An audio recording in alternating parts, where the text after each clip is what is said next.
Hello les Nakama. Bon, là, j'ai un petit peu, voire longtemps hésité avant de me dire que j'allais faire cette vidéo sur One Piece Red.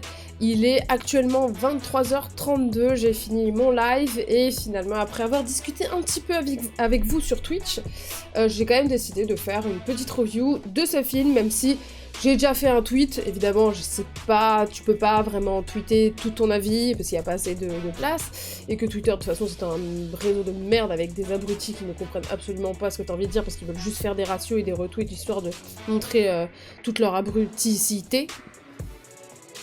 Laissons tomber. Et sur TikTok, j'avais fait une vidéo de 3 minutes, mais encore une fois, c'est pas assez pour aborder tous les points. Et vu que j'ai un petit peu récolté tous vos messages, tous vos commentaires, et même sur les commentaires de la vidéo que j'ai postée donc mardi soir, donc ce soir sur le dernier chapitre de One Piece, où il y avait quelqu'un qui a quand même dit... super analyse, je sais pas quoi, contrairement à ton analyse de One Piece Red, sachant que je l'avais pas vraiment encore sorti, bah je trouve ça un petit peu drôle, mais bon. Je tiens à préciser quand même que chacun son avis. Premier point, je ne suis pas là juste pour cracher sur One Piece. Je pense que j'ai d'autres choses à faire que de cracher sur One Piece. J'adore One Piece, vous le savez, je l'ai commencé super tard. Si j'aimais pas One Piece, je ne me serais jamais tapé plus de 950 épisodes en 6 mois. En 2020, je ne lirai pas les chapitres à chaque fois toutes les semaines, je me casserai pas le cul à faire des reviews, je me casserai pas le cul à aller voir un film pour finalement dormir devant. Parce que malheureusement, je me suis endormie pendant le film, bon, pas longtemps, mais c'est très rare que je m'endorme devant un film, sachez-le, et c'est pas de la mauvaise foi, c'est pas juste pour cracher dessus, mais voilà, les avis, on n'a pas tous les mêmes, et je suis là aussi pour vous le donner. One Piece, c'est pas toujours dire que c'est génial, non, une œuvre n'est pas parfaite, et encore moins un film qui est pas canon, voire semi-canon. On reviendra sur tout ça, de toute façon, histoire de bien faire cette vidéo que je ferai sans cut, je vais juste vous balancer tout ce que j'ai à balancer. J'ai quand même fait des petits points, hein, des aspects à traiter, comme ça j'en oublie aucun. J'espère pas en tout cas, parce que je viens de le faire. Juste pour rappel, encore une fois, vos messages de haine me glissent dessus. Si vous n'êtes pas d'accord, bah tant pis, on ne peut pas toujours être d'accord, il y a des gens qui détestent la fin de Naruto, d'autres qui l'aiment, et encore une fois, pour rebondir sur Naruto, c'est pas parce que je suis une pro Naruto que forcément j'ai détesté le film. Alors ça, en 2022, encore penser que parce que j'adore Naruto, c'est pour ça que j'ai trash talk sur le film, sachez bien que si un jour on me fait un film de merde, où on ramène, je sais pas, on ressuscite Itachi juste pour le fanservice, je serai la première à gueuler. Voilà, donc c'est juste un petit exemple, faut arrêter de croire que c'est la guerre des mangas ou je sais pas quoi, vous me cassez les couilles avec ça, à penser encore ça, c'est extrêmement chiant et très peu développé au niveau de votre cerveau. Donc bien évidemment pour cette vidéo, je vous demanderai de mettre votre cerveau sur on et d'écouter ce que j'ai à dire, voilà, parce que faut savoir quand même que je suis déçue et ça me fait chier de pas avoir aimé le film que j'attendais, malgré le fait que j'ai regardé la bande-annonce et que du coup je m'étais dit bon, ça sera pas sur Shanks. Après on s'attendait quand même qu'en général les films sont pas vraiment canon, donc faire un film juste sur lui, ça nous aurait quand même normalement balancé des infos, ce qui aurait été bizarre vu que ça n'a pas été dans le manga et que canon égale manga et que dans le manga on n'a rien. Donc voilà, mais on va aborder les différents aspects que je n'ai pas aimés dans ce film. Et d'ailleurs, chaque aspect, je vais dire s'il y a du positif ou du négatif d'ailleurs. Je ne vais pas que trash talk sur le film, ne vous inquiétez pas. Je vais quand même parler de ce que j'ai pu aimer, ce qui aurait pu être amélioré selon moi, ou quoi que ce soit. Donc, premier aspect et des plus importants, la musique dans One Piece Red. Évidemment, il y a du positif comme du négatif. Faut savoir que je n'ai jamais dit que la musique était à chier. Jamais j'ai dit ça. La musique est superbe. Le travail de Ado, cette superbe chanteuse de J-pop, j'adore la J-pop en plus, donc ça me fait super plaisir d'avoir des titres en plus dans ma collection. Mais tout simplement, j'adore la musique, mais il y en avait trop dans le film. Après, on va me dire, c'est le pouvoir de Uta. C'est son fruit, je savais pas que c'était ça l'histoire, donc les gens qui me disent « c'était quand même dit dans le trailer, enfin fallait s'y attendre », non. Non. Bon, je viens de re-regarder le trailer, hein, parce que je veux pas faire la mauvaise foi, mais du coup, en plus, j'ai regardé le trailer sous-titré français de Pathé. Voilà, il y a aucun moment où on nous dit que ce sera full chanson. Alors oui, c'est une chanteuse, bien évidemment. C'est pas parce que le film, on te dit que le personnage est une chanteuse, qu'elle va chanter toutes les 4 minutes. Voilà, après... Ils ont voulu partir là-dessus, c'est même pas le point le plus négatif que j'ai, c'est juste que j'ai pas apprécié, tout simplement, j'ai pas retrouvé l'âme One Piece que j'aime à travers le fait qu'il y ait 3 millions de chansons. En fait, s'il y avait eu 3 millions de chansons, mais qu'à côté il y avait eu plus de points positifs, j'aurais tout simplement pas gueulé, et j'aurais fermé ma gueule, et j'aurais dit, bon écoute, bon, il y avait un peu trop de chansons, c'était un peu trop Disney, mais c'est pas grave, mais ça ne s'arrête pas là. Par contre... l'animation au niveau de ces chansons et le côté un peu Hatsune Miku et tout, moi ça ne m'a pas dérangé, je trouve ça cute, c'est vrai que c'était assez spécial et tout pour One Piece, mais on est ouvert au changement, à la modernité, y a pas de problème, franchement, j'ai trouvé ça super bien fait, et il y avait vraiment ce côté idol japonaise, et ça, je le respecte totalement, ça ne m'a pas du tout dérangé, surtout la première chanson, j'étais très enjaillée au début, j'étais en mode, ah lourd, très lourd, donc ça ne m'a pas dérangé du tout, et encore une fois, bravo à la chanteuse, parce qu'elle a fait un putain de taf, et que même au niveau des chansons et des personnes qui sont occupées tout simplement de l'OST et des chansons du film, on a eu un gros taf, on a fait un vrai album. Donc ça, vraiment, là-dessus, j'ai aucun souci. Juste que pour moi, il y avait trop de chansons, et ça devenait très redondant, et ça me pétait un peu le rythme. Par contre, juste petit point, j'ai appris qu'elle avait reçu beaucoup de messages de haine. Évidemment que, on sait tous, il y a eu des avant-premières catastrophiques, il y a eu du coup des messages envers elle de haine, donc je trouve ça absolument atroce, vous êtes des raclures de chiottes ceux qui ont fait ça, vous n'avez pas à...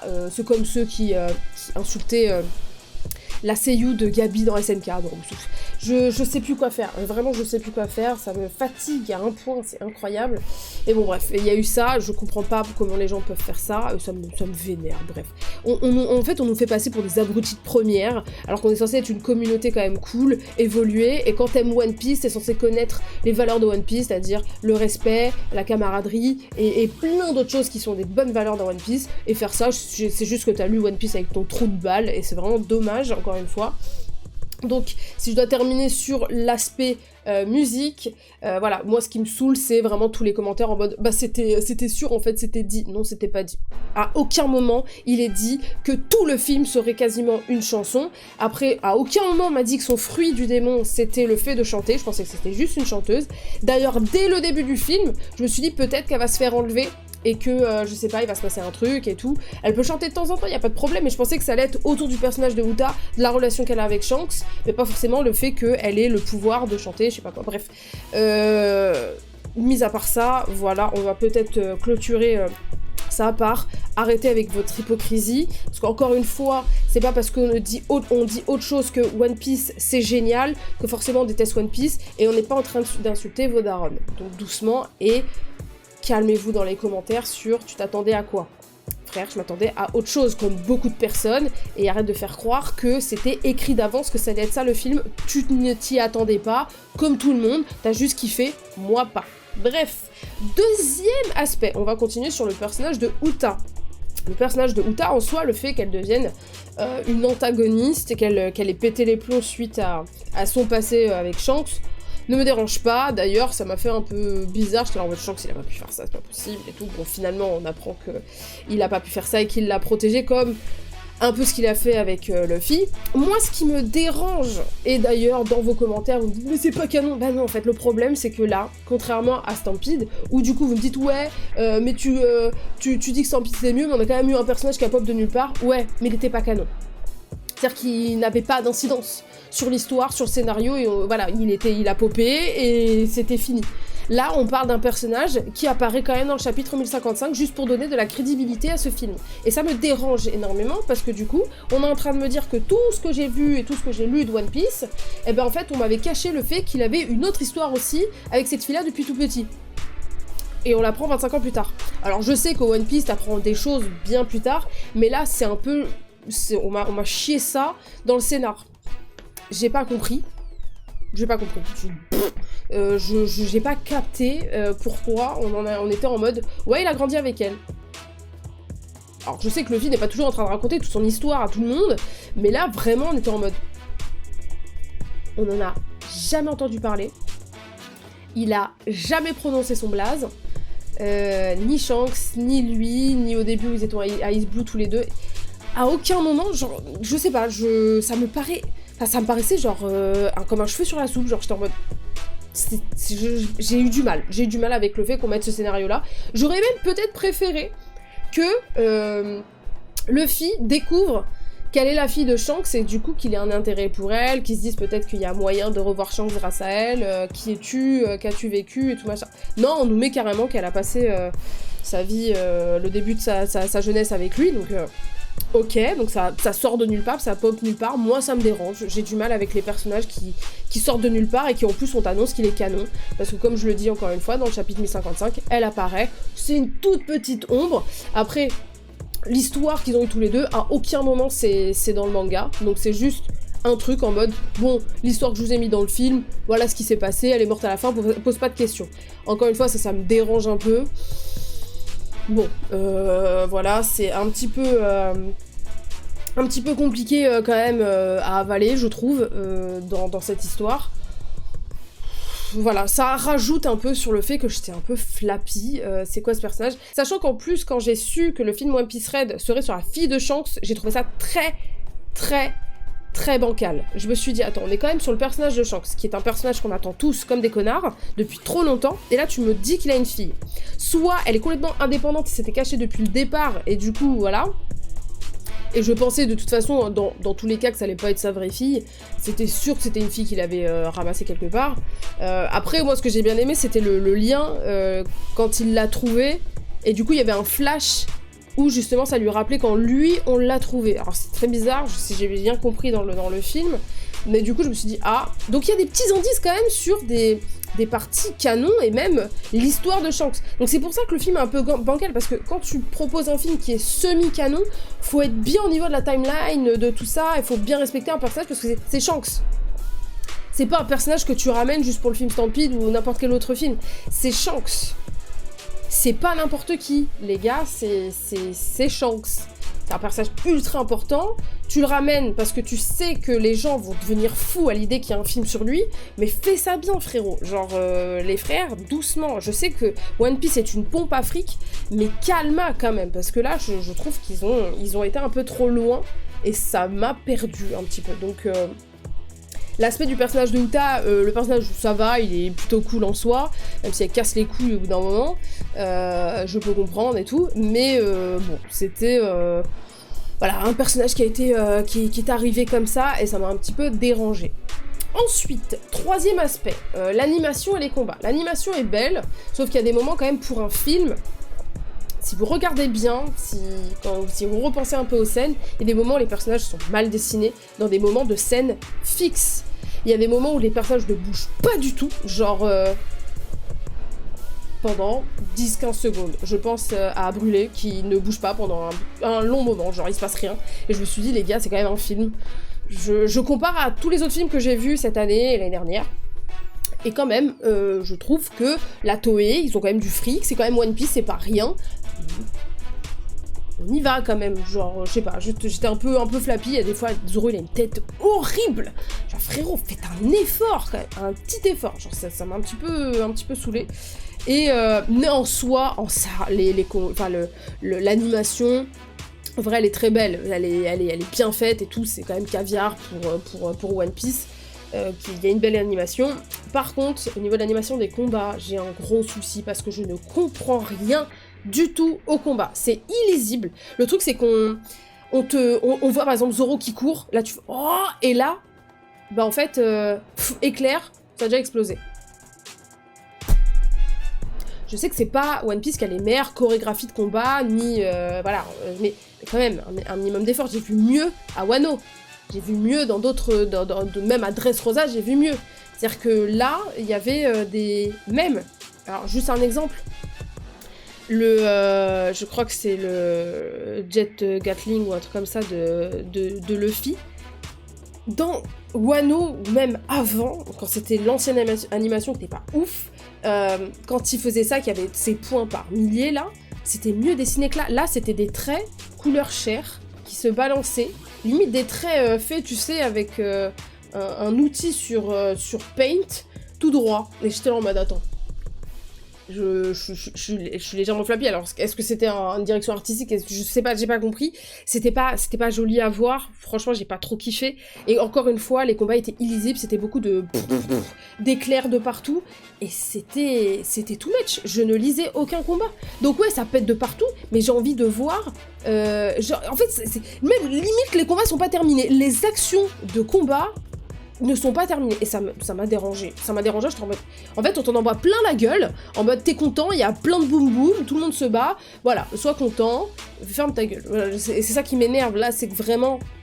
J'y reviendrai à la fin sur le global du problème du film, mais c'était genre 100% fanservice, sois content, ça fait boum boum, ferme ta bouche. Et ça m'énervait pas mal, j'étais en mode... j'ai même pas apprécié le moment de combat en fait. Genre, je n'attends pas que ça dans One Piece, je ne vis pas One Piece pour les combats, pas du tout. Je vis pour l'histoire, pour tout le fond de One Piece, clairement pas pour les combats. C'est pas avec moi que vous allez me dire, oui, mais toi tu t'attends que les combats. Clairement pas. Mais au moins, quand il y a des combats, on sait très bien, c'est un shonen neketsu, il y a de la tape. Et quand il y a de la tape, on aime bien qu'elle soit bien faite. Et là, pour un film raid qu'on attendait tous, bah je l'ai trouvé pas bien faite. Et ça m'a dérangé. Ensuite, quatrième aspect, Shanks. Shanks, c'est quand même un aspect, on va dire, positif, parce qu'on est tous contents que Shanks soit là, en vrai. Et c'est ça amène un autre problème dans vos réactions dans les commentaires. Écoute, il y avait Shanks déjà, donc c'est forcément grotesque. Donc c'est ça One Piece maintenant. On en est arrivé au point où, juste voir un personnage qu'on a vu 4 fois en 25 ans, fait que le film est parfait. Non, il va falloir que tu revoies un peu à la hausse ton barème d'attente dans la vie, genre c'est pas possible. Et frère, moi j'attends Shanks, j'attends qu'on le fasse bien. Bien évidemment, Shanks a eu souvent des moments grotesques, y a pas de problème. Quand il a fait le haki, j'ai kiffé. Mais le problème c'est que, bah en fait, dans tout le film, il y a 1h57 de film, j'ai eu 1 minute où vraiment j'étais contente. Ça fait très peu, et c'est avec Shanks en fait. Et oui, il y a eu tout l'équipage de Shanks et tout qu'on voit, donc c'était cool. Parce qu'on voulait les voir en fait. Encore une fois, même moi je suis dans un sentiment de ça me fait plaisir de le voir, donc là je suis contente. Mais non, ça fait pas tout. Mais bon, voilà, après, il y a eu quand même un petit combat aussi avec Kizaru, à l'épée et tout, qui était beau gosse. Ce moment-là, bah, encore une fois, les 1 minute que j'ai kiffé. Le moment-là était très stylé. Et m'a fait me poser des questions d'ailleurs sur Shanks et sur son rapport avec les amiraux et le gouvernement mondial, tout ça machin, parce que Kizaru a quand même fait ça direct. Alors je sais qu'il est chaud, mais Kizaru, quand il y a eu le big haki des rois, il était là en mode oh, les autres se sont effondrés, mais pas moi. Donc Kizaru il est chaud, mais c'est comme si il est toujours en train de dire Shanks, ouais, s'il vous plaît, ne faites pas ça, s'il vous plaît, genre, hop. Et on dirait il a un accord avec eux, c'est pour ça que je trouve ça un peu tendu depuis la rêverie et tout, je me pose beaucoup de questions, depuis Marineford et comment ils sont tous acquiescés sur le fait que, on stoppe la guerre, on enterre nos morts, et barrez-vous, c'est moi qui décide. Donc voilà, ça me fait toujours poser des questions sur Shanks. Mais voilà, Shanks c'était à peu près le point positif, il a quand même été respecté. On a quand même eu plus que 5 minutes de Shanks, donc c'est quand même un aspect positif du film, mais se dire que le film est génial juste parce qu'il y a Shanks et qu'on le voit bouger, c'est pas censé suffire.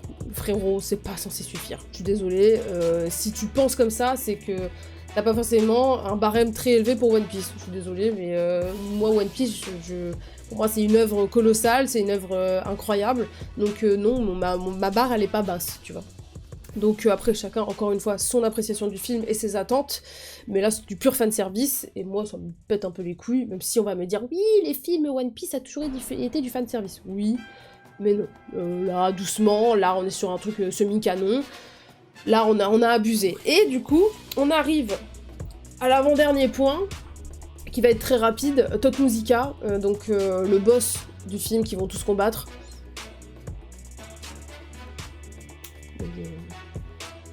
J'ai trouvé éclaté, genre en termes visuellement, j'ai trouvé éclaté. Il n'avait pas d'intérêt.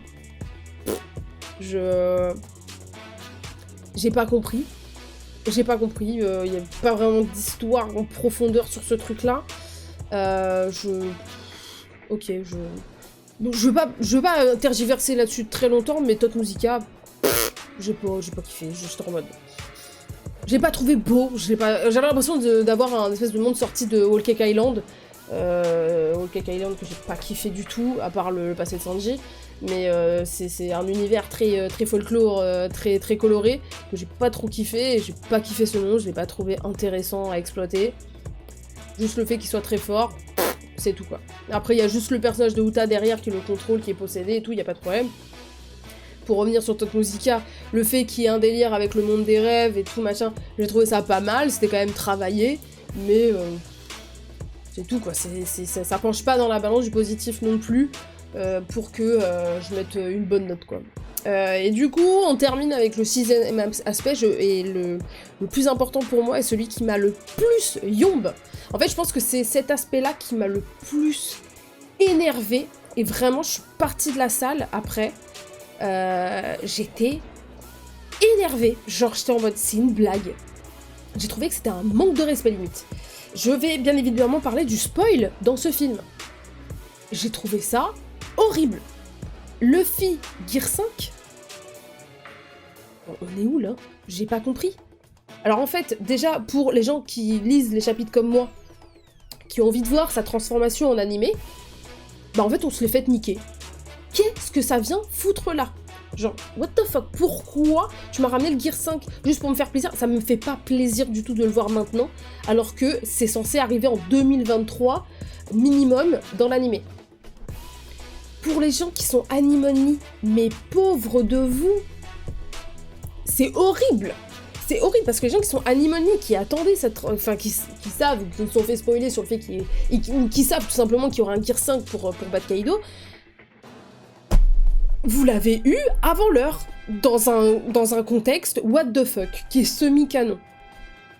Mais non, et alors, les gens qui vont me dire, oui, mais c'est après Wano, il peut le sortir quand il veut. Non. Alors, si tu me dis que ça se passe après Wano, c'est que t'as zappé quelques trucs. Et là, au niveau spoil et au niveau timeline, c'est là qu'on entre vraiment dans le cœur du problème, c'est que ce film n'a aucun sens en termes de timeline, c'est n'importe quoi, t'arrives même pas à te situer. Pour moi, ce film est juste avant Wano, parce que Luffy est appelé 5e empereur. Donc on est à la fin de Whole Cake Island, c'est là normalement qu'il est censé se faire appeler 5e empereur. Là, fin Wano, il est censé être le 4e empereur. Sauf que, apparemment, j'ai pas fait attention, mais Zoro a Enma. Ok, d'accord. Je pense pas que pendant Wano ils sont partis voir un concert, je pense pas, hein, parce que... j'ai pas compris. Je pense pas, hein, vraiment, pour moi ils ont pas eu le temps, hein, parce qu'ils allaient à Onigashima, donc non. Big Mom est en vie. Donc pour moi c'est juste après Whole Cake. Donc non. La timeline est éclatée, et pourquoi il aurait eu le Gear 5 à ce moment-là, alors qu'il est censé le travailler et le sortir face à Kaido? Si les gens me disent oui mais c'est un type de Zoan et tout machin, il peut le sortir quand il veut. Non, là, il peut pas le pop comme ça, alors que non, c'est pas... Non. Respecte quand même ce que fait Oda dans le manga, tu peux pas me sortir ça juste pour me faire plaisir, sachant que moi, je suis désolée, ça me fait pas plaisir de le voir maintenant. Je trouve que c'est très mal joué de l'avoir sorti maintenant, à part, bien évidemment, pour les gens qui sont là que pour le fanservice et qui veulent juste voir des transformations et qui s'en battent les couilles du scénar et du fil conducteur de One Piece. Là, c'est sûr que si t'y vas en mode... On m'a dit, hein, de toute façon, les films One Piece, faut y aller avec le cerveau on. Enfin, le cerveau off, pardon. Genre... Bah, fallait me prévenir, parce qu'en général, j'éteins pas mon cerveau quand je vais regarder une œuvre, donc fallait me dire. Mais c'est pas très gentil pour One Piece de dire ça, dans le mode réfléchis pas. Bah, frère, si One Piece faut pas réfléchir, c'est quand même dommage, c'est quand même censé être une œuvre avec un scénario et un univers très travaillé, et là tu me dis d'aller voir un film One Piece en éteignant mon cerveau. En fait, le problème qui m'énerve pas mal, c'est que on justifie tout dans cette histoire. Alors bien évidemment, vous voulez défendre votre film et votre manga préféré, sachant que ça reste quand même un de mes mangas préférés aussi. Je suis désolée, mais tu peux aimer une œuvre et te rendre compte que le film qui a été fait n'est pas bon. À mon sens, si tu l'as aimé, tant mieux pour toi, je vous jure que j'aurais aimé apprécier le film, sortir de là en mode « Ah, c'était trop bien !» Et vous croyez que j'adore, moi, détester des trucs? Vous me voyez souvent sur ma chaîne en train de tout critiquer? Clairement pas. J'essaye d'apprécier les œuvres au maximum, mais là, quand j'arrive au point de me dire « C'était horrible, c'était nul », c'est que vraiment j'arrive à un point où j'ai pas aimé. J'ai essayé d'aimer, mais je n'ai pas aimé. Et je vous dis encore une fois, le Gear 5 et la fin, ça m'a cassé les couilles. Non, là, c'est la goutte de trop. Vraiment, je me suis à moitié levée de ma chaise quand j'ai vu le Gear 5. Je fais, non. On s'est tous regardé, parce que j'y suis allée avec des Seven. On s'est tous regardé. Attends, c'est une blague? Genre, ils ont pas fait ça. Ils ont pas fait ça, putain de merde. Ils ont pas fait ça. Je me suis dit, non. Non, là, vraiment, fanservice à fond. Je sais que les films sont souvent du fanservice parce qu'ils sont pas canons. Mais quand tu me dis que c'est à moitié canon, que le personnage d'Uta existe, c'est bien, par contre, de l'avoir fait mourir à la fin. Parce que du coup, ça tombe bien, elle aura pas à revenir après dans le manga. Voilà, donc j'ai juste dessiné une ombre, histoire de donner de la crédibilité au film qui va sortir. Mais c'est tout. Timeline éclatée, on sait pas trop où ça se situe, moi je pense que c'est avant Wano, mais par contre respectez un peu le délire, ne mettez pas le Gear 5 alors que c'est pas encore sorti. Si c'est après Wano, bah frère, me dis pas que Big Mom elle a envie, je suis fatiguée.